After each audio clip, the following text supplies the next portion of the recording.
नमस्कार दोस्तों, आप देख रहे हैं खौफ इंडिया की इस यूट्यूब चैनल पर आप लोगों का स्वागत है। आज ऐसा क्या हुआ कि किसान हमारे विरोध कर रहे हैं, सड़कों पर हैं, गली मोहल्लों में, और उस जगह का किसान जहां पर कृषि का उत्पादन सबसे ज़्यादा हो रहा है, गुजरात नहीं, पंजाब, हरियाणा, तमिलनाडु, ऐसे यूपी भी कह सकते हैं, बिहार भी कह सकते हैं, क्यों रोडों पर आ गए। और 25 तारीख को शुक्रवार का दिन भारत बंद का आयोजन, और कई जगह पर इसको लेकर के लड़ाई झपटा-झपटी हुई कार्यकर्ताओं के बीच में। तो भंडारण का नियम कहता क्या है दोस्तों? भंडारण का नियम ये कहता है कि हम किसी भी गोदाम में अगर सामानों को एकत्रित करते हैं तो एक ऐसी स्थिति में हम ये भी तो कह सकते हैं दोस्त कि अगर हम मान लीजिए तेल का भंडारण करते हैं, 100 तेल को अपने गोदाम को भर लिए होगा, लेकिन हम जाते हैं तो कहता है कि तेल हमारे पास नहीं है। एक ही बाजार में वो कम हो जाने चीज़ों को महंगे दामों में बेच। उसके बाद आई नेहरू सरकार, और उसके बाद कई सरकारें हैं जिन्होंने इस पर बदलाव किया, और अभी नहीं था, लेकिन 2020 में फिर लागू कर दिया। लेकिन इस पर ये भी कहा गया है कि स्थिति में इस पर सरकार क्या कहते हैं, अपनी क्या कहते हैं, निगरानी रखती है। लेकिन एक दिन आइए जानते हैं कि हम आप लोगों के साथ चाहेंगे कि 1905 था, लेकिन इस पर हम बात करते हैं 1942 में सेकेंड वर्ल्ड वार के दौरान खाद्यान्न की कमी आई थी दोस्तों, जिसने अंग्रेजों के द्वारा एक खाद्यान्न का मंत्रालय का आयोग बनाया गया था। आज़ादी के 15 दिन बाद भी खाद्य मंत्रालय बनाया गया। फर्स्ट हेडक्वार्टर इसका चेन्नई में हुआ करता था। 1964 और 65 में खाद्य मंत्रालय बनाया गया दोस्तों। लेकिन क्या ये भंडारण है? भंडारण करने का मतलब होता है कि एक गाँव में अगर सभी को आलू खरीद के एक जगह रख दिया जाए, और वही आलू क्या कहते हैं, हमारी जब बिका तो 12 रुपये किलो, और हम खरीदने जाते हैं तो 50 रुपये किलो, और टमाटर 45 रुपये किलो। क्यों स्थिति होगी? अगर नहीं संभले तो एक स्थिति ऐसी आएगी, आप 70 रुपये आलू खरीदेंगे और 60 रुपये किलो टमाटर खाएंगे और खुश हुए रहेंगे। आगे और सिलसिलेवार ढंग से आज़ादी के पहले इकोनॉमी में, जीडीपी में हमारी 51% हिस्सेदारी हुआ करती थी कृषि की। लेकिन 1962, 63, 64 में जब हमारे लाल बहादुर शास्त्री जी क्या कहते हैं प्रधानमंत्री हुआ करते थे, उन्होंने एक बड़ा अहम मुद्दा उठाया था किसान को। उस समय खाद्यान्न की फसल थी, कमी थी, तो वो भी क्या करते, वो भी किसी देश के पास कटोरा लेके चले जाते और उधार ले लेते, जैसे क्या कहते हैं आज की सरकार करे। लेकिन उन्होंने ऐसा नहीं किया, उन्होंने इस कृषि पर जोर दिया और एक ऐसा हाइब्रिड किस्म के बीजे ले आए और किसान को एक अलग क्रांति की ओर ले गए। और उस क्रांति का नतीजा ये है कि हम कृषि पर आत्मनिर्भर हैं, कृषि प्रधान देश हम कहलाते हैं, आज से नहीं बहुत पहले वजह से। लेकिन उसी को अगर आज़ादी के 1947 के पहले अगर ढकेल दिया जाए तो सवाल उठता है दोस्तों कि आखिर कैसी स्थिति में हम पहुंचना चाहते हैं। सवाल ये दोस्तों, अगर सरकार चलाने वाले लोग ही अगर सरकार चाहते दोस्तों, सवाल तो है दोस्तों। तमिलनाडु में गया था पेरम्बूर, जिसे चावल का कटोरा कहा जाता है, लेकिन आज उसकी स्थिति ऐसी है कि चावल का कटोरा शायद पंजाब और उत्तर प्रदेश अब हो गए हैं। लेकिन उसकी स्थिति आए दिन वहाँ के एक किसान आत्महत्या करता है। लेकिन आत्महत्या किसान और बेरोजगार ही क्यों करते हैं? कॉर्पोरेट वर्ल्ड के लोग और सरकारी कर्मचारी क्यों नहीं करते दोस्तों?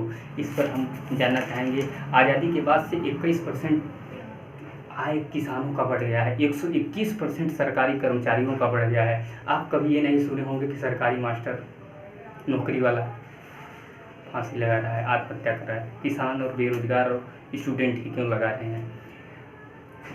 ये अलग बात कि हम कृषि के को नहीं देखते हैं, कोई नहीं देखता, लेकिन कॉर्पोरेट वर्ल्ड का सब देखते हैं। और किसान कृषि को भी अपने हक में निजी के हाथों में सौंपना चाहते हैं दोस्तों। तो इस पर हम बात करेंगे। सोचिए, गुजरात में, बंगाल में और उत्तर प्रदेश को छोड़ दिया जाए तो उसके बाद पंजाब, हरियाणा, तमिलनाडु ऐसे देश हैं जहाँ पर न्यूनतम जो मासिक जो आय है किसानों की 14,500, पंजाब में 13,500, हरियाणा में, उत्तर प्रदेश में 4,500, बिहार में 3,500। लेकिन अगर हम इसे बराबर करने की कोशिश करें दोस्तों तो लगभग 6,500 किसानों की आय आएगी। लेकिन आप सोचिए कि 5,500, 6,500 अगर आता है तो 5 परिवार चलाने वाला एक किसान वो अपने परिवार को चला पाएगा। आज की स्थिति में 10 रुपये किलो आलू और 40 रुपये किलो टमाटर खरीदना पड़ेगा दोस्तों। आप सोचिए और अच्छे से सोच भी पाएंगे आप, और खुद उसका निर्णय कर पाएंगे। लेकिन न्यूनतम समर्थन मूल्य का तय करने का मतलब कि सरकार आपकी वस्तुओं को उसी मूल्य पर खरीदेगी। लेकिन देश के 6% किसान ही न्यूनतम समर्थन मूल्य पर अपने सामान को बेच पाते हैं, यानी 100 में से 6 लोग। तो क्या मतलब है कि अगर हम 2000 प्रति क्विंटल गेहूँ को अगर 22 रुपये प्रति क्विंटल कर दें और 6 लोग ही बेच पाएँ, तो क्या इसका मतलब निकलता है? कोई नहीं। और 1995 की बात कर रहे थे तो 7 रुपये किलो क्या कहते हैं पहले मक्का बिहार में हुआ करता था, और 2020 की स्थिति है उसमें भी आज 7 रुपये किलो मक्का है। होना तो चाहिए था किसान न्यूनतम जो समर्थन मूल्य है उसे 18.5 रुपये है, लेकिन आज की स्थिति में वहाँ 18.5 रुपये कौन खरीदा? कोई नहीं खरीदा। उसी मक्का को 18.5 नहीं 6 रुपये किलो में खरीद कर निजी कंपनियां उसका प्रोडक्ट बनाकर 200-150 में बेचती हैं। तब उस समय सरकार क्या थी? नहीं। दूसरा विधेयक है कॉन्ट्रैक्ट फॉर्मेटिंग, यानी कि एक तरीके से कॉन्ट्रैक्ट हो जाएगा आपका किससे? निजी कंपनियों से। आपने देखा होगा चिप्स गेहूँ से बनता है, पार्ले गेहूँ से बनता है। ऐसे ही कई प्राइवेट कंपनियां, चिप्स की कंपनी आएगी आपके यहाँ 2-4 गाँवों को एकत्रित करेगी और कहेगी हम आपसे कॉन्ट्रैक्ट करते हैं कि आपका फसल जितने में होगा, जितना भी होगा हम 2200 रुपये प्रति क्विंटल में तय करते हैं, उससे कम भी होगा ज़्यादा भी होगा हम उतने में खरीद लेंगे। ये होता है कॉन्ट्रैक्ट चिप्स की। और आने के बाद उसके बाद आएगी नहीं, जब आपका प्रोडक्ट होगा ट्रक लेके आएगी, ट्रक पर ला दिए लेके चले जाएंगे वो लोग। इसे कॉन्ट्रैक्ट हो गया दूसरा। और तीसरा है दोस्तों मूल्य आवश्यकता एवं बंदोबस्त सुरक्षा समझौता। इसे सुरक्षा समझौता को आपको समझाने की जरूरत नहीं है, ये पहले ही था, इसमें कोई नयाकरण नहीं। 2012 में ही ये इसे मनमोहन सिंह जी लाए थे। और कृषि उत्पादन व्यापार और वाणिज्य जिसे कहते हैं, ऑल इंडिया क्या कहते हैं, मंडियों की बात करें तो भारत में 6446 मंडियां हैं और 6400 में लगभग 10 लाख मजदूर काम करते हैं। अगर उसे प्राइवेट हाथों में सौंप दिया जाता है तो 10 लाख मजदूरों का क्या होगा दोस्तों? उन पंजाब में 40,000 क्या कहते हैं लोगों का क्या होगा जो केवल डिपेंड है मंडियों पर। 28 कर्मचारियों का क्या होगा? FCI दोस्तों, FCI नाम आपने सुना होगा। एक समय हुआ करता था कि मुजफ्फरनगर बिहार का नाम सुना होगा, वहाँ पर एक ट्रांसफार्मर में आग लग गई।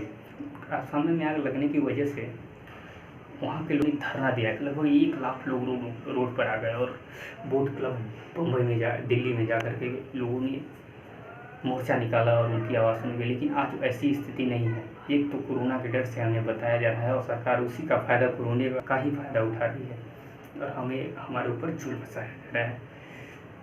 तो ये रहा मुजफ्फरपुर की बात। 6046 मंडियों की बात हो गई और 6000 रुपये प्रति महीने आय की भी बात हुई। लेकिन क्या 6000 रुपये प्रति महीने में हमारी सरकार और क्या हम लोग अपने परिवार को चला पाएंगे? आप समझिएगा दोस्तों। अब बात करते हैं कि ये जो हम 5 किलो अनाज, 5 किलो गेहूँ चावल खाते हैं, सोचते हैं हम लोगों की आज की सरकार दे रही है, लेकिन 2013 में इसे मनमोहन सिंह के द्वारा शुरू किया गया था, आज उसे दिया गया है। एक लुभाने का तरीका है सरकार का। अभी आपको गेहूँ भी दिया जाएगा, चना भी दिया जाएगा, उसके बाद शायद दाल भी दिया जाए, शायद चीनी भी दिया जाए। लेकिन क्या इसे देकर के हमारी आय को आप 5000 6000 पर करके हमारे परिवार को आप चला लेंगे? क्या हम हमारी ज़रूरतें केवल गेहूँ चावल आटा है और 2000 रुपये महीना जो आप दे रहे हैं, 2000 रुपये महीना लेने वाले भी लोग बहुत खुश हैं इस समय। अब पता नहीं कैसी मानसिकता है, या समझ नहीं पा रहे हैं या उन्हें समझाया ही गलत तरीके से गया है। लेकिन आज नौकरी का भी वही हाल है। नौकरी तभी मिलेगी जब आप सरकार के सत्ता के सामने, गलियारों के सामने ना करवाने लगे दोस्तों। अब इससे ज़्यादा हम क्या कर सकते हैं? अब उस देश से आप समझ सकते हैं कि -24% GDP, और हमारी बिहार के लोग तो इसमें खुश होना चाहिए। बिहार के लोग आए दिन करोड़ों का रोज योजनाएं आती हैं, कुछ दिन खुश रह सकते हैं वो लोग। 10 नवंबर तक ही शायद रहें, उसके बाद शायद कोई वहाँ का भी बात ना करे। बॉटलिंग योजना, पुलों का योजना, एम्स दरभंगा में जो कई योजनाएं हैं बिहार की सौगात के लिए। तो हम तो कहते हैं दोस्तों गलत है दोस्तों, गलत है। और आज अगर आप आवाज़ न उठाएं तो एक दिन ऐसी स्थिति आएगी कि आपने जेब में पैसे नहीं होंगे, लेकिन 50 रुपये किलो आलू बाज़ार में बिकेगा, तो अब आप क्या करेंगे? सवाल यही है दोस्तों, आपको जगना होगा। और इस वीडियो को अगर आप देख रहे हैं तो अपने 5 कॉन्ट्रैक्ट 5 नंबरों के साथ शेयर करिए, और वो भी जाने कि MSP और ये बिल होता क्या है जिसकी वजह से हमारे क्या कहते हैं किसान भाई रोड पर आकर के हैं। किसानों को आज किसानों के साथ किसी ने अच्छा नहीं किया। एक समय हुआ करता था, पंडित जवाहरलाल नेहरू के बाद से प्रधानमंत्री बने हमारे जवाहरलाल नेहरू के बाद से प्रधानमंत्री बने लाल बहादुर शास्त्री, जिन्होंने एक अलग पहचान बनाया, किसानों के लिए अहम योगदान दिया। उन्होंने नारा दिया जय जवान जय किसान। लेकिन आज जय जवान बचा है, जय किसान शायद कहीं खो सा गया है उन कॉर्पोरेट वर्ल्ड के हाथों में और उन सत्ता की गलियारों में और उस संसद की गलियारों में। सरकार कहती है कि हमारे पास क्या कहते हैं, हमारे पास स्टोर करने की क्षमता नहीं, नई तकनीकी नहीं है। तो आप जानते हैं दोस्तों, जो चावल की जो स्टोरेज होता है वो एक तरीके से गामा कीड़ों के अंडर में रखा जाए, जिसमें उसमें जमे ना, कीट न पड़े, कीटनाशक न पड़े, काफ़ी खर्चे किए जाते हैं उसमें और नई तकनीकी नहीं।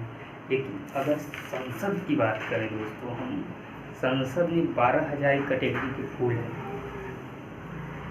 क्या संसद में हम नहीं बनवा सकते हैं? और स्टोरेज के लिए बनवाना चाहें तब ना संसदों की तरह अब नई संसद बनेगी दोस्तों, जिसे टाटा बनवाएगी। इस संसद को अब देखने के लिए हम लोग दिल्ली जाएंगे। एक आगरा की ताजमहल की तरह उसे भी अब दीदार के लिए बनाया जाएगा। टाटा की जो बनेगी उसमें लग्जरियस व्यवस्था होगा, सो भी सकते हैं। समझ रहे हैं ना दोस्तों? सरकार के साथ सवाल जवाब करना तो बनता है दोस्तों। हम इतने बड़े लोकतंत्र के लोग और इतने बड़े संविधान को लेकर के कि अगर देश इस डेमोक्रेसी को खत्म करने की स्थिति में अगर आ जाए और आज की मीडिया सत्ता की गलियारों के पक्ष में काम करती हो, तो आखिर आवाज़ उठाएगा कौन दोस्तों? हमें और आपको आगे बढ़ना होगा। और अभी पिछले दिनों 25 तारीख को देखो, जो ट्रेंड में था, ट्रेंड में पहले और दूसरे स्थान पे चल रहा था कि बीजेपी हटाओ, देश बचाओ। आप देख रहे हैं, इस तरह बताने की जरूरत नहीं है। उसी देश में रह रहे एक कॉर्पोरेट वर्ल्ड के लोग आप देख रहे हैं कि उस देश की GDP -24%, उस आदमी की GDP का जो ग्रोथ है +34%, -34% नहीं, भ्रम मत रहिएगा, +34% इजाफा कर गया। इसका अनुमान आप लगा सकते हैं कि हम किस स्थिति में और कहाँ पर जा रहे हैं। स्थिति ये दोस्तों कि हम उस सरकार चलाने वाले लोग ही अगर सरकार को न चला पाएँ तो सवाल उठता है दोस्तों। सवाल ये आज वित्त मंत्री या वित्त मंत्रालय की बात करें, सही ढंग से नहीं है। आपने पिछले दिनों कोरोना में सुना अगर 20 लाख करोड़ दिया गया, किसी को समझ में आ गया पैकेज हुआ क्या हो, कैसे उसका फ़ायदा लिया जाए? हमें तो नहीं आया भाई। जिसे आया कमेंट में आप बताइएगा कि कैसे क्या होता है उसमें, हमें नहीं आया। योजनाएं तो हर दिन हमारे प्रधानमंत्री जी सपने हज़ार देखते हैं। उन्होंने एक सपना देखा था 2014 में कि 2022 तक सभी गरीब के घर होंगे, प्रधानमंत्री आवास योजना चालू किया गया। आज तक 1 करोड़ घर बनाने का जो बात किए थे मोदी जी, अभी तक 2020 लगा है दोस्तों, लेकिन 29 लाख घर बने हैं और पैसे सब खर्च हो गए। अभी 72 लाख घर बनाने हैं। क्या 2 साल में वो 72 लाख घर बन जाएगा दोस्तों? सवाल है यही दोस्तों। अगर नहीं जानते तो आंकड़े कई हैं दोस्तों, ये आप तक पहुंचाने की पूरी उम्मीद रहती है, लेकिन कुछ तकनीकी कारणों की वजह से हम भी आप तक इस बात को शेयर नहीं कर पाते। लेकिन आज और दोस्तों, अगर वीडियो अच्छा लगा हो तो लाइक करिए, कमेंट करिए और इस वीडियो को अपने 5 से 5 लोगों तक पहुंचाइए और इसे शेयर करिए। वीडियो कैसा लगा अपने कमेंट में बताइए और आपको कैसी वीडियो चाहिए, किस चीज़ पे चाहिए, हमारी मतलब वीडियो में कहीं कमी हो वो भी बताइए, जिससे हम आने वाले दिनों में और बेहतर कर पाएँ और आपके साथ साथ और कई बातों को साझा कर पाएँ जो शायद आप न जानते हों, उससे अनभिज्ञ हों और हम उसे बताएं, आप समझ पाएँ। थैंक यू दोस्तों। जय जवान, जय किसान, जय हिंद।